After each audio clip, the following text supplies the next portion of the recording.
Many people will have seen this opinion poll finding that was published in the last couple of days by LBC, the news radio station.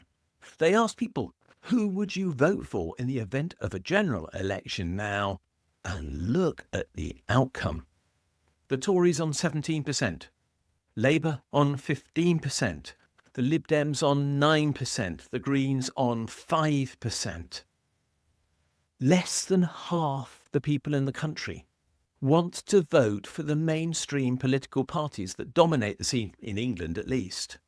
But look who else they're going to vote for. 15% said they might vote for Jeremy Corbyn's new party, which doesn't even exist as yet.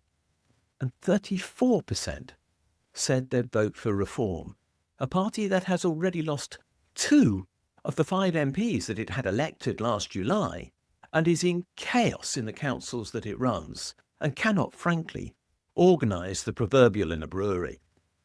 But the key thing is, look at that data. 49% of people will either vote for a party that is essentially neo-fascist and completely unable to manage itself, or which doesn't even exist. If there was ever a measure of how little people believe in the mainstream political system in the UK, this was it.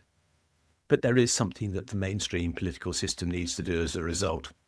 Our democracy is under threat. If this vote was replicated in a real general election, we would be in crisis because Reform might get 500 seats. Now, I'm not saying people shouldn't vote for Reform. That's people's right. But I am saying that they are neo-fascist, and I defend my right to say that based upon their policies and everything that they put forward, which is deeply divisive in our society, particularly on the grounds of race. I believe that we therefore need to protect democracy. And to protect democracy, we must have a proportional representation voting system in the UK so that, yes, for sure, Reform can get 1/3 of the seats in Parliament if that is what people want. But other people should be represented as well. And the risk is that with votes being spread in the way shown here, other people will get no chance of representation at all.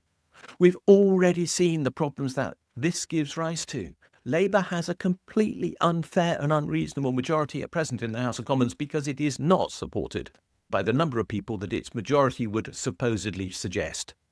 Therefore, Reform, and I'm using Reform there with a small r, must take place because we must protect the people in this country and their right to choose. And with this kind of political breakdown, we won't have that right because a neo-fascist party will be swept into power, and who knows what will happen then.